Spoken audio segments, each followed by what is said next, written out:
लापता हूँ मैं तो भी है लापता। शम्स को लापता हुए भी 2 साल हो गए। इन दोनों दहशतगर्दों के साथ साथ हमने भारी मिकदार में असला बारूद भी बरामद किया। इनके कई साल लग जाएंगे आपके मुंह से अपना नाम सुनने के लिए। हमारे साथ इस वक्त टिकटॉक स्टार गेती प्रिंसेस मौजूद हैं। आज शाम ना उनको तेरे घर ले आऊंगी। जब तू हाँ करी ना तो ही मैं शादी करूँ। ऐसे अगर मैं गिरने लगी तो मुझे संभाल तो लेंगे ना, हाथ तो नहीं छोड़ देंगे ना मेरा?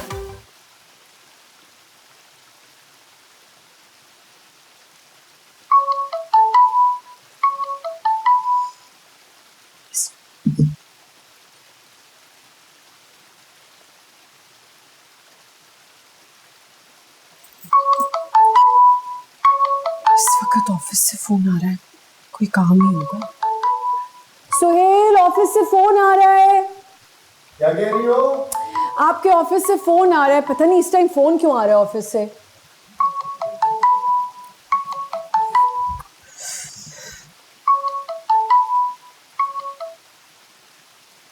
प्लीज सुहेल, फोन मत काटना प्लीज। मैं तुम्हारा फोन कब से ट्राई कर रही हूँ, मैं तुम्हारे बगैर नहीं रह सकती सुहेल।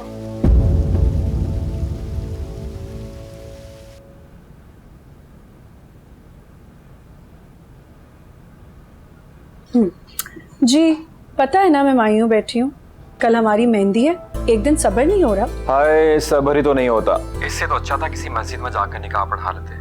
तुम तक पहुंचने के लिए पहले मायूं, फिर मेहंदी, फिर बारात और फिर वलीमा। ऐसा लग रहा है आधी जिंदगी फंक्शंस में गुजर जाएगी। अच्छा फजूल बातें मत करो, बताओ मैं कैसी लगी हूँ? एक सेकंड, अब बताओ कैसी लगी हूँ? सच बताओ, ऐसे लगता है परी आसमान से उतर आई। अब क्या जान लोगी? अपनी बेचैनी को संभाल के रखो, सारी जिंदगी तुम्हारे साथ ही रहना है शादी के बाद। फिर ये मत कहना 1 महीने के लिए मैके चली जाओ। 1 साल पहले हमारी मंगनी हुई थी, तब से आज तक मैंने कोई ऐसी बात की जिसे तुम्हें लगे कि शादी के बाद मैं अब आ जाऊंगा तुमसे। मर्दों का क्या पता, शादी के बाद बाहर चक्कर चलाते हैं और फिर बीवियों को सुनाते हैं। लेकिन मैं ऐसा नहीं हूँ और मैं ऐसा कभी नहीं करूंगा। जी अम्मी, जल्दी आओ बेटा, सब तुम्हारा इंतजार कर रहे हैं। जी बस आई। अच्छा मुझे जाना है, कल मुलाकात होगी मेहंदी पर। तो सुनो, एक पिक्चर भेज दो। कोई तस्वीर वस्वीर नहीं है, कल देख लेना मुझे प्लीज। अच्छा मैं जा रही हूँ। फातिमा मेरे साथ पुराने ऑफिस में काम करती थी। हम दोनों एक प्रोजेक्ट पे काम कर रहे थे, वही हमारी मुलाकात हुई, फिर दोस्ती हो गई। फातिमा को मैंने तुम्हारे और फहद के बारे में बताया हुआ था। प्रोजेक्ट खत्म होने के बाद भी हमारी बातचीत होती रही। वक्त ऐसे गुजरता रहा, कभी वो मुझे अपने घर के किस्से सुनाती और कभी मैं उसको फहद की शरारतों के बारे में बताता। फिर तुम्हें मेरी दरख्वास्त से मसला होना शुरू हो गया। तुम्हारी कभी कभी की शिकायतें रोज होना शुरू हो गई। एक दिन फातिमा मुझे अपने घर का किस्सा सुना रही थी तो मैंने मुझसे डिस्कस कर लिया। क्या डिस्कस किया कि कैसे तुम्हारी बीवी ने तुम्हारी जिंदगी अजाब बनाई हुई है? मैंने उससे सिर्फ इस तरह बात की थी कि काश मुझे कोई बेहतर जॉब मिल जाए या मेरा इंक्रीमेंट लग जाए ताकि हमारे घर के हालात कुछ बेहतर हो जाएं। मेरी इस बात से शायद उसे ये अंदाज़ा हो गया था कि मैं खुशहाल ज़िंदगी नहीं गुजारा था। एक दफ़ा महीने का आखिर चल रहा था, हमारी नाश्ते पे लड़ाई हो गई थी। ऑफिस में मेरा मूड बहुत ख़राब रहा। फातिमा के पूछने पर मैंने उससे बता दिया। फातिमा लंच के बहाने ऑफिस से बाहर चली गई। जब वो वापस आई तो उसने मुझे कुछ पैसे दिए। सोहेल, तुम उससे पैसे लेते थे? मैंने उसको बहुत मना किया, लेकिन उसने मुझे कहा कि एक दोस्त ही दूसरे दोस्त के काम आता है। फिर ये सिलसिला चल ही पड़ा। फिर मेरी जॉब चेंज हो गई और तुमने भी जॉब शुरू कर दी। हमारे माली हालात बेहतर होना शुरू हो गए तो मैं उसके पास गया और उसके पैसे लौटाना चाहे। उसने साफ इनकार कर दिया। उसने मुझसे कहा कि वो मुझसे शादी करना चाहती है। मैंने साफ इनकार कर दिया। मैंने उसको बताया कि मैं शादीशुदा हूं और अपनी जिंदगी से खुश हूं।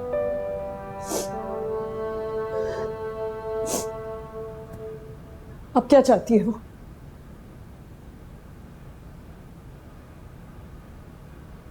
फातिमा चाहती है कि मैं उससे शादी कर लूं। मैंने तो उससे बात करना भी छोड़ दिया है, उसका फोन भी अटेंड नहीं करता हूं। आज वो मुझे बुला रही थी और मैं उससे मिलने के लिए जा रहा था, ये समझाने के लिए कि जैसा वो चाहती है वैसा नहीं हो सकता। क्योंकि फरियाल,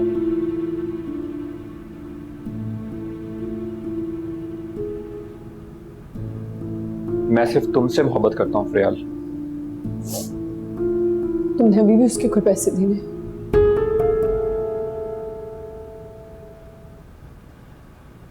₹2,00,000।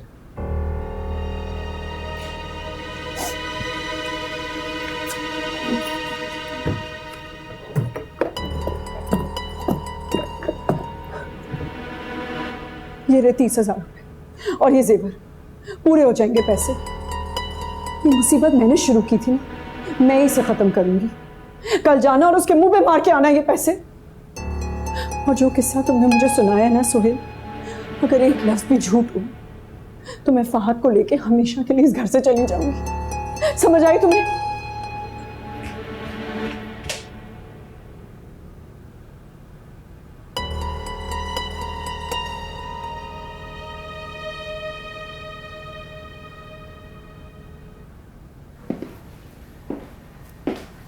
ये पिछले क्वार्टर की बैलेंस शीट आपने मंगवाई थी।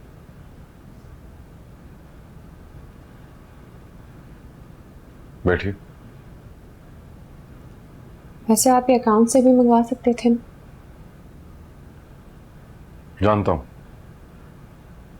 लेकिन मैं चाहता था कि आप आए। कॉफी? आपको लगता है कि मैं यहाँ बैठकर आपके साथ कॉफी पीऊंगी, आपसे हंस हंस कर बातें करूंगी? आप सिर्फ रीजनल हेड हैं। अगर ये बात कंट्री हेड को पता चल गई तो पता है आपके साथ क्या हो सकता है? ज्यादा ज्यादा मेरी नौकरी चली जाएगी। नहीं, जो आप कर रहे हैं ना उसे वर्क प्लेस हरासमेंट कहते हैं। सिर्फ नौकरी नहीं जाएगी आपकी, आपको जेल में भी डाल दिया जाएगा। हो सकता है बाकी लड़कियां करने में इंटरेस्टेड हूं, मगर मैं नहीं हूं। मैं यहाँ सिर्फ काम करने के लिए आती हूँ। अगर आपको यही सब कुछ करना है तो अखबार में इश्तिहार दे दें।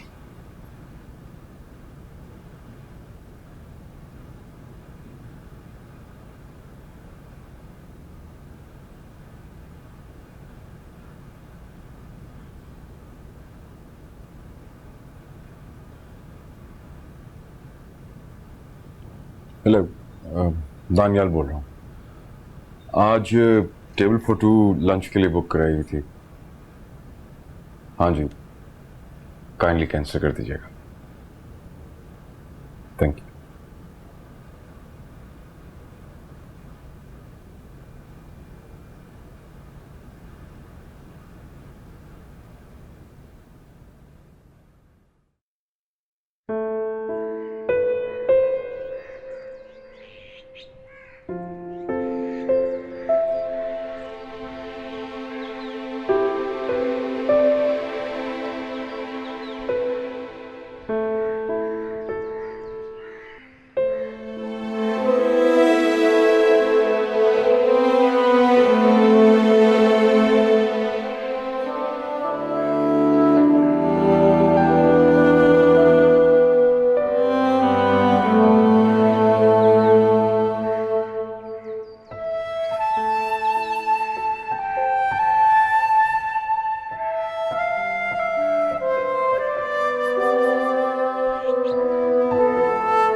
ये बच्चे ये लो बच्चे।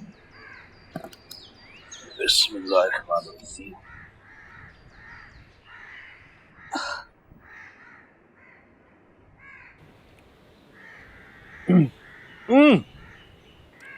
ना नमक है ना मिर्चें, बिल्कुल फीका खाना है।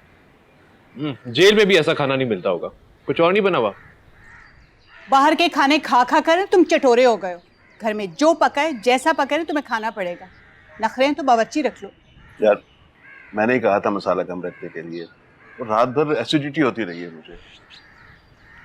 तुम बाप बेटा खुद फैसला कर लो कि खाना कैसा बनेगा। मैं तुम दोनों के लिए अलग अलग खाना तो नहीं पका सकती ना। आप हरी मिर्च क्यों बनी हुई है? तो और क्या करूं, फरा के कपड़े सीने, सिलाई के साथ साथ खाना भी पका रही थी। तुम दोनों बाप बेटा बजाय इसके कि मुझे शुक्रिया कहो, कीड़े निकाल रहे हो। लो आ गई फरा, कपड़े अभी तक तैयार नहीं हुए। तुम लोगों के नखरे खत्म नहीं हो रहे, फिर कहाँ जाओ। अच्छा नाराज क्यों हो रही हैं? खा लूंगा। ये देखें।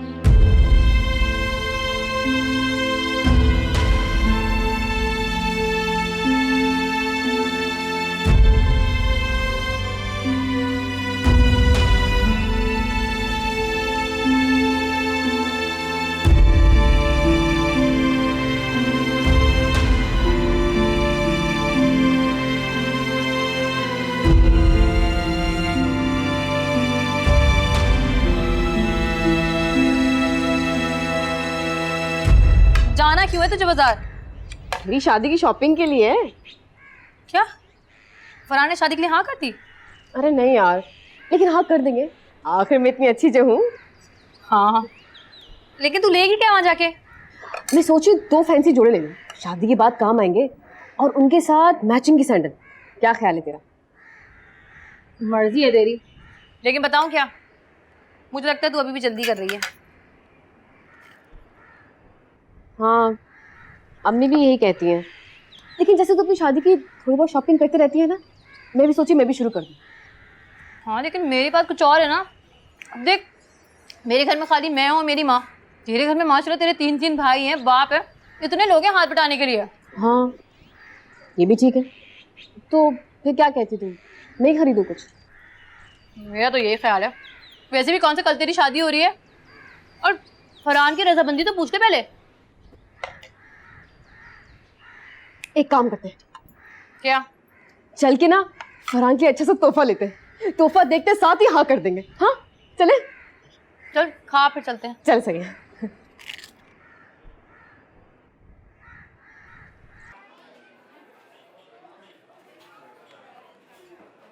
नसरीन बता रही थी कि ये शर्ट आपने पसंद की है।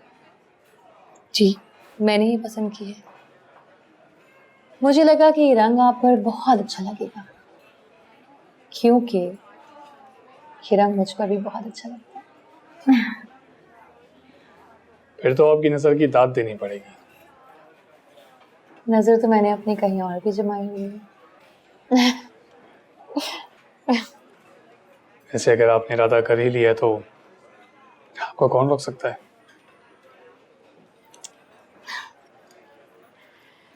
लेकिन कहीं आपने ये तोहफे के बदले में नसरीन को शादी के लिए हाँ तो नहीं कर दी? अभी तक तो नहीं की। अगर नसरीन को हाँ कर दी तो आपको ना करनी पड़ेगी, और मुझे यकीन है कि आप ऐसा बिल्कुल नहीं चाहती। बिल्कुल नहीं चाहती ऐसा। लेकिन नसरीन ने ये उम्मीद लगाई हुई है कि आप शादी के लिए हाँ कर देंगे। उसने तो तैयारी भी शुरू कर दी है शादी की। यही तो परेशानी है, समझ नहीं आ रहा कि नसरीन को इनकार कैसे करूं मैं। हाँ, उसकी फिक्र आप छोड़ दें, वो मैं संभाल लूंगी नसरीन को। ये आपने गिल्टी का चक्कर देखा ही कहाँ है।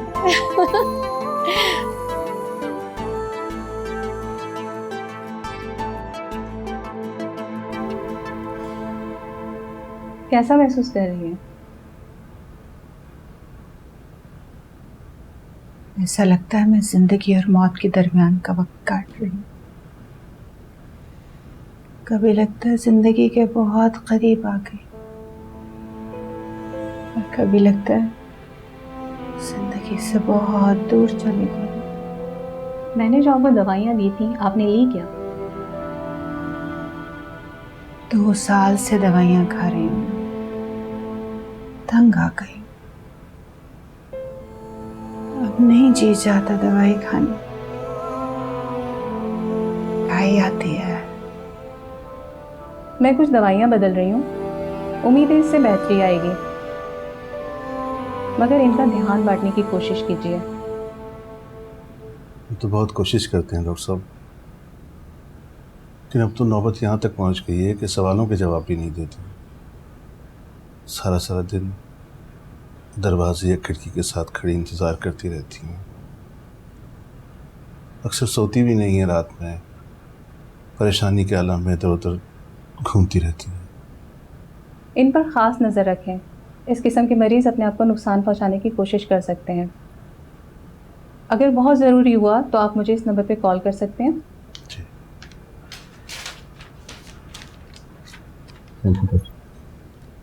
चलिए।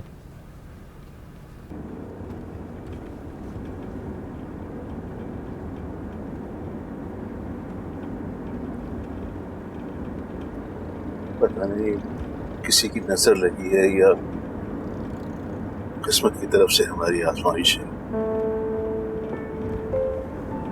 जवान बेटे के लापता होने का गम कितना बड़ा होता है, मुझे अब अंदाजा हुआ। सारा सारा दिन घर से बाहर रहता था, मगर एक तसल्ली तो थी कि रात को घर वापस आ जाएगा। दरवाजा खुलने की आवाज से पता चल जाता था कि शम्स आ गए, मगर क्यों हमारे साथ ही?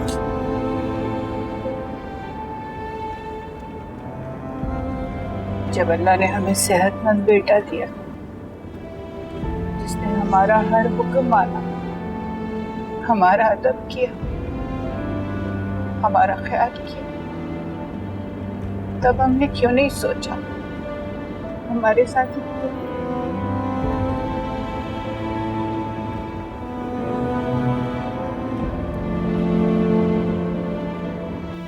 काम हो गया? नहीं, काम नहीं हो सका अभी। क्यों नहीं हो सका? पैसे दो और जान छुड़वाओ। बस यार, ऑफिस में बिजी रहा। जेवरात बेच के पैसे ले लिए हैं, कल जाके उसको कैश दे आऊँगा। और उसे साफ साफ कह देना कि तुम उससे कोई ताल्लुक नहीं रखना चाहते अब। फरियाल, मैं पहले उससे कौन सा ताल्लुक रखना चाहता था?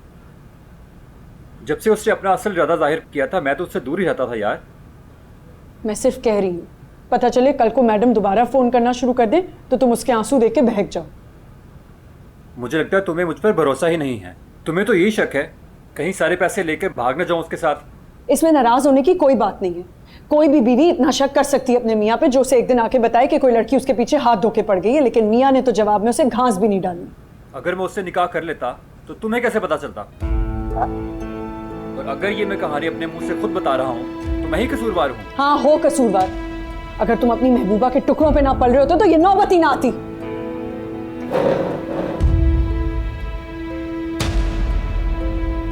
ये सब कुछ तो सिर्फ एक इत्तेफाक था। बैडमिंटन में सिर्फ अपने शौक के लिए खेलती थी, लेकिन जब मुझे मेरे कोच ने कहा कि मुझे बैडमिंटन चैंपियनशिप के लिए खेलना चाहिए तो मुझे लगा कि वो शायद मजाक कर रहे हैं, लेकिन उनके बार बार इसरार करने पे मुझे अंदाज़ा हुआ कि वो कितना सीरियस है इस बात को लेकर। आखिर में आप हमारे नौजवानों को कोई पैगाम देना चाहेंगी? जी, जब मैं चैंपियनशिप के लिए तैयारी करी थी, मुझे याद है मेरे कोच ने मुझे एक बात कही थी। उन्होंने कहा था कि आज से 20 साल बाद जो मैंने किया होगा मुझे उसका ख्याल नहीं आएगा, बल्कि जो मैंने नहीं किया होगा मुझे उसका पछतावा होगा। तो मैं नौजवानों से यही कहूँगी कि अपने सारे ख्वाब पूरे करें ताकि उन्हें कभी पछतावा ना हो। आपका इतना कीमती वक्त देने का बहुत बहुत शुक्रिया। All the best. Thank you.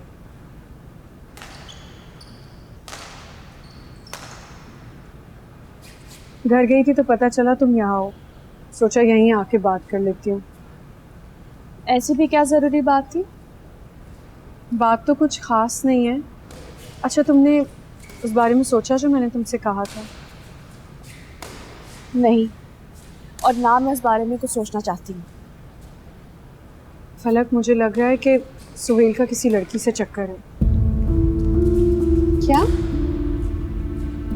ऐसा कैसे हो सकता है? सुहेल के नंबर पे बार बार एक फ़ोन आ रहा था। वो बाथरूम में थे तो तंग आकर मैंने फ़ोन अटेंड कर लिया। आगे से कोई औरत उनको फोर्स कर रही थी मिलने के लिए। ये भी हो सकता है कि आपको कोई गलत फहमी हुई हो। मैंने सुहेल से इस बारे में बात की है। वो कह रहे थे कि उनकी कोई पुरानी कॉलीग है और उनमें काफ़ी इंटरेस्टेड है, लेकिन वो उस नज़र से नहीं देखती। मेरा भी यही ख्याल है। सुहेल भाई आप पर और फहद पर अपनी जान छिड़कते हैं, वो ऐसा कभी नहीं कर सकते। अल्लाह करे ऐसा ही हो। लेकिन तुम मुझे खुद बताओ फलक, अगर कोई औरत इस तरह हाथ धो के पीछे पड़ जाए तो कौन मर्द दूर रहेगा? सुहेल भाई दूर रह रहे हैं ना वो, मगर आपने तो अपने जहन में एक खाका बना रखा है जिसमें आप हर मर्द को डाल देते हैं, और आप सुहेल भाई को भी सांचे में डालने की हर वक्त कोशिश करती रहती हैं। हाँ, जैसे तुम मुस्तकबिल के सांचे में अपने आप को ढालने की कोशिश कर रही हो ज़बरदस्ती। अब आप कहाँ की बात कहाँ मिला रही हैं? हाँ तो सही तो कह रही हो। जिस शख्स के लिए तुम सब कुछ छोड़ आई हो, कहाँ है वो तुम्हारे पास? मैं इस उम्मीद से हूँ कि वो वापस आएगा एक दिन। उम्मीद तो मुझे भी यही है कि सुहेल और उस औरत का कोई चक्कर ना हो, लेकिन अगर ऐसा ना हुआ तो मेरे पास तो कोई जवाब नहीं है। इसी तरह तुमने उम्मीद बांधी भी है कि शम्स एक ना एक दिन वापस आ जाएगा, और अगर वो ना आया तो तुम्हारे पास भी जवाब नहीं। आपने घर वालों को ये बात बताई? नहीं, और ना ही तुम अम्मी अब्बू से इस बात का जिक्र करना, खामखा परेशान हो जाऊंगी। मैं खुद ही इस मामले को निपटूंगी। तुम अपनी फिक्र करो, अगर पढ़ना चाहती हो तो एग्जाम्स की तैयारी करो, और अगर तुम चाहो तो मैं तुम्हारे लिए कोई अच्छा सा लड़का ढूंढूं। मैं घर जा रही हूँ, आपको चलना है? फलक, मैं नहीं चाहती कि 20 साल बाद तुम पछताओ।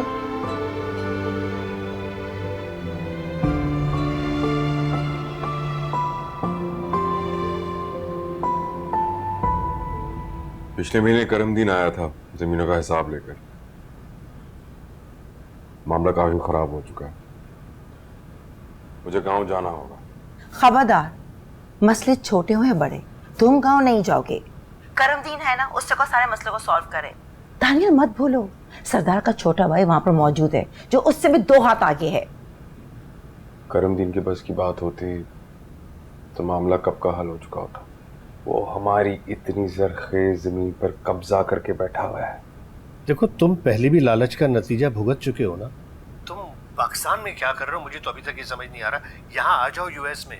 दानियाल, देखो तुम्हारे पापा बिल्कुल ठीक कह रहे हैं। जमीनें कोई भी देख लेगा, हमारे साथ रहो। और वैसे भी तुम अकेले हो वहां पर। अकेला था, अब नहीं।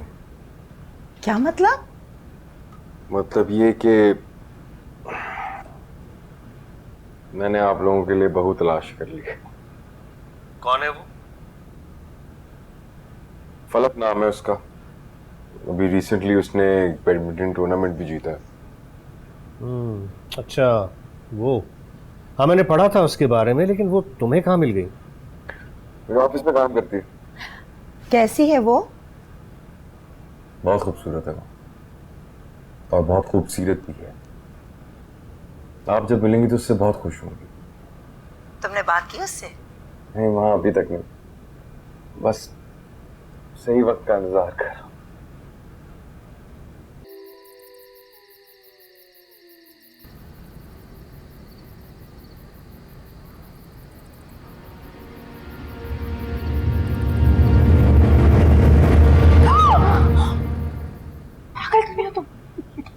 फलक, क्या हुआ फलक?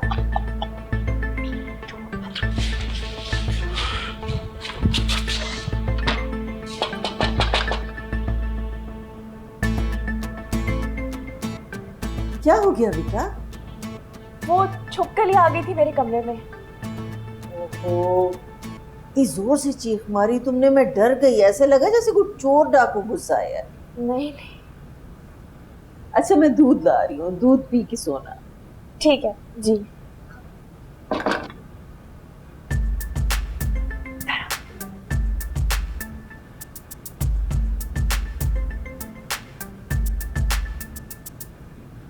वैसे तुम बहुत बड़ी डरपोक हो यार। मैं डरपोक हूँ? हाँ, वैसे तो मैं इस मास्क की ज़रूरत थी नहीं, तुम अपनी शक्ल लेके आ जाते मैं तो भी डर जाती। अच्छा, और अगर बच्चे मुझ पे गए तो? एक्सक्यूज मी, तुम्हें क्या लगता है कि मैं तुमसे शादी करूंगी? तुमसे हंस के तो बातें क्या कर ली, तुम्हें लगा शादी करूंगी, तुमने बच्चों तक का सोच लिया। तो मुझसे शादी नहीं करोगी? तो ये सब क्या है फिर? ये तो हम हसीनाओं का तरीका है। तुमसे हंस के बात कर ली इसका मतलब ये थोड़ी कि मैं तुम्हें पसंद करने लग गई हूँ। और वैसे भी मेरे पीछे तो चाहने वालों की लंबी लंबी लाइनें लगी हैं और तुम भी उस लाइन में खड़े हो। ऐसी की तैसी, मैं किसी को पहुंचने नहीं दूंगा। और अगर कोई मेरे करीब आ गया तो उसकी टांगे तोड़ दूंगा। और अगर किसी ने मेरा नाम लिया तो मैं इसकी जुबान काट दूंगा। और अगर किसी ने मुझे देखा तो उसकी आंखें निकाल दूंगा।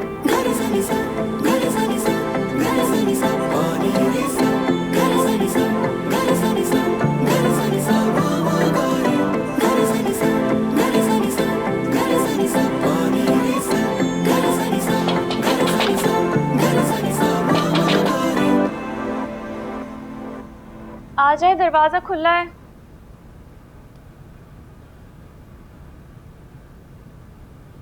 जाग रही हो? मुझे लगा तुम शायद सो गई होगी। ये दूध रखा है, याद से पी लेना सोने से पहले। मैंने पढ़ के दम किया है इस पर। किस लिए दम करके लाई है? तुम्हारी सेहत के लिए, तुम्हारी कामयाबी के लिए। मेरा बच्चा। आप भी चाहती हैं कि मैं शम्स को भुला दूं?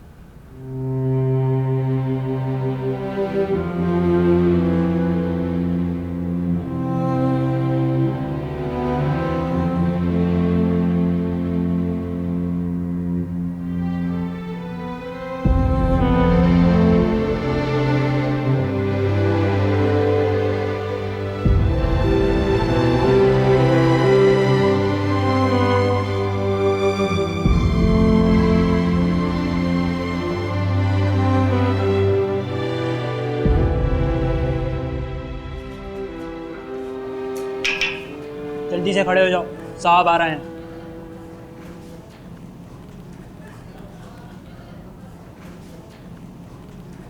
इसे किस जुर्म में बंद किया हुआ है? सर मैंने कोई जुर्म नहीं किया सर, मैं बिला वजह यहाँ 2 साल से कैद हूँ सर। सर इसके खिलाफ दफ़ा 109 का पर्चा कटा हुआ है, आवारागर्दी का। अगर पर्चा आवारागर्दी का है तो इसे दहशतगर्दों की चक्की में क्यों बंद किया हुआ है?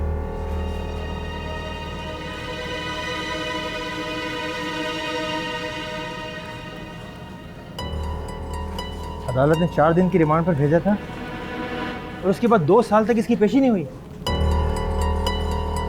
आपके खिलाफ बिला वजह शिकायतें नहीं आ रही। इसे फौरन छोटे कैदियों के साथ मुंतकिल करें और वादा लेकर रिहा करें। शुक्रिया सर। सर यकीन करें मेरा कोई कसूर नहीं था सर। सर मुझे जाती दुश्मनी पर यहाँ लाया गया था सर। जाती दुश्मनी? सर ये बकवास कर रहा है। भला हमारी से क्या दुश्मनी, और जाती दुश्मनी पे हम इसे सेंट्रल जेल में क्यों बंद करेंगे? तुम्हारी किसके साथ जाती दुश्मनी है? सर मैंने अपने मोहल्ले के इंस्पेक्टर के पैसे देने थे, मगर जब मैं पैसे नहीं दे पाया सर, उसने पहले मुझे थाने में डाल दिया, फिर यहाँ भिजवा दिया सर। किस इंस्पेक्टर की बात कर रही हैं? सर ये वो इंस्पेक्टर चिट्ठा की बात कर रहा है जिसका कत्ल हो चुका है। जी जी सर। सर हमें तो पूरा शक है कि इंस्पेक्टर चिट्ठा को भी इसी ने कत्ल किया है। शक 302 का और पर्चा 109 का काट दिया। मैं अभी और इस वक्त तो मैं सस्पेंड कर रहा हूँ और इंक्वायरी कमीशन बैठाऊंगा।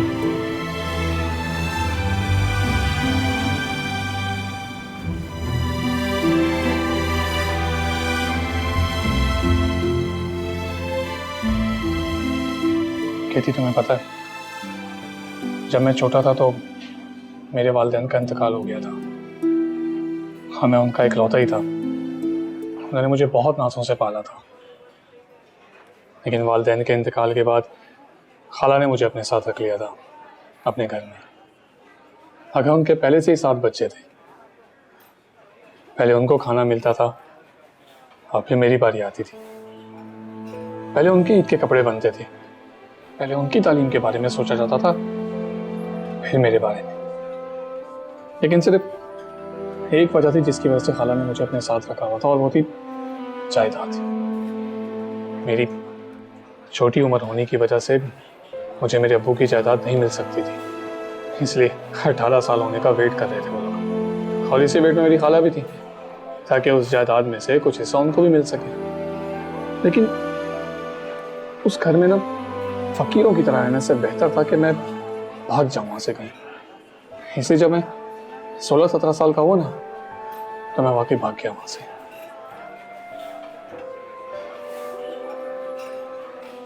क्या हुआ?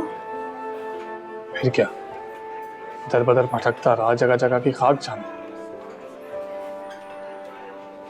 और जब 18 साल का हुआ और मेरे अब्बू की जायदाद मिलने का वक्त आया, तो मेरे सारे बिछड़े हुए रिश्तेदार मुझसे वापस मिल गए, और उनमें मेरी एक खाला भी थी। मगर मेरे चाचा ने धोखे से जाली कागजात बनवाकर मुझे सुतेला बेटा साबित कर दिया और सारी की सारी जायदाद हड़प ली।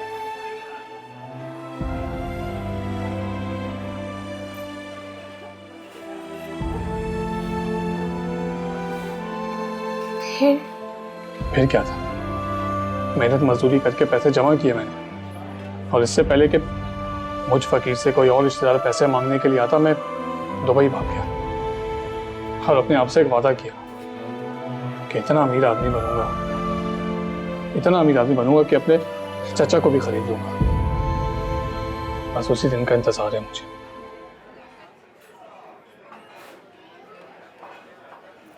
ये मुझे दे। अरे गेटी, क्या क्या कर रही हूँ मैं? बिल दे रहा हूँ ना। एक मिनट।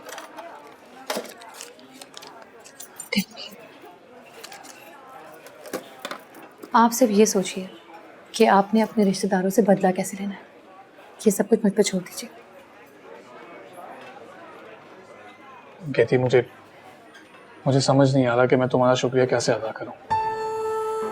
आपको मेरा शुक्रिया अदा करने की कोई जरूरत नहीं है, क्योंकि आइसक्रीम मैं आपके पैसों से खाऊंगी।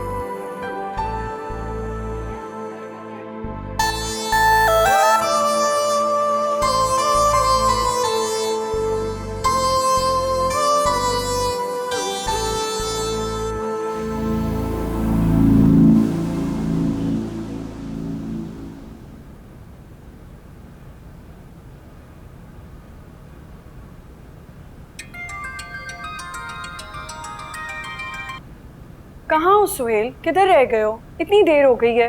मैं फातिमा बोल रही हूँ। मैं सुहेल के ऑफिस में काम करती। जानती हूँ। क्या बात है? सुहेल का एक्सीडेंट हो गया है। एक्सीडेंट? यहाँ मोहम्मद सुहेल नामी शख्स आए होंगे। एक्सीडेंट का केस है? जी जी। आए मेरे साथ, उनकी मिसेस उनके साथ ही हैं।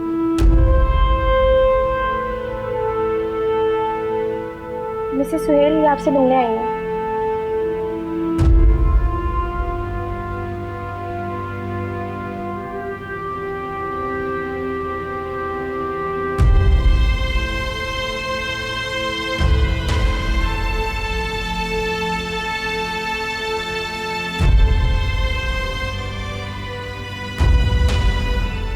सुहेल ने आज मुझे बुलाया था, लेकिन वजह नहीं बताई थी। मैं शाम को जब उसके पास पहुंची तो उन्होंने मुझे कसम दी और कहा कि आज के बाद किसी भी किस्म का कोई राब्ता नहीं करूंगी, और मुझे सारे पैसे भी वापस कर दिया। मैंने काफ़ी मिन्नत समाजत की, लेकिन वो नहीं माने। गुस्से में आकर जब वो निकले बाहर, तो सड़क पार करते हुए उनका बाइक के साथ एक्सीडेंट हो गया। लोग तो खड़े तमाशा देख रहे थे। मजबूरन मुझे ही अपनी कसम तोड़नी पड़ी और उन्हें अस्पताल लाना पड़ा। यहाँ आके क्या बताती ये शख्स मेरा कौन है, बल्कि मैं इस शख्स की क्या लगती। बोल देती तुम्हारा भाई है। मुझे शर्मिंदा करने से बेहतर है कि तुम अगर अपने शौहर का ख्याल रख लेती तो आज ये नौबत ना आती। तुम्हें शर्म नहीं आती किसी दूसरी औरत के घर में आग लगाते हुए? मैं अपने शौहर का बहुत ख्याल रखती हूँ। तुम जानती क्या हमारे घर के बारे में? मैं ही तो वो हूँ जो तुम्हारे घर के हालात अच्छी तरीके से जानती हूँ। जिसके अपने वजूद से इतनी चिंगारियाँ निकलती हों, वो किसी और को कैसे आग लगाने का इल्ज़ाम दे सकती है। और अगली मर्तबा अगर तुम्हें सुहेल से कोई भी परेशानी हो तो मुझे बता देना, मैं फिर से अपनी कसम तोड़ कर आऊँगी और तुम्हारे जलते हुए घर में से सुहेल को लेके चली जाऊँगी।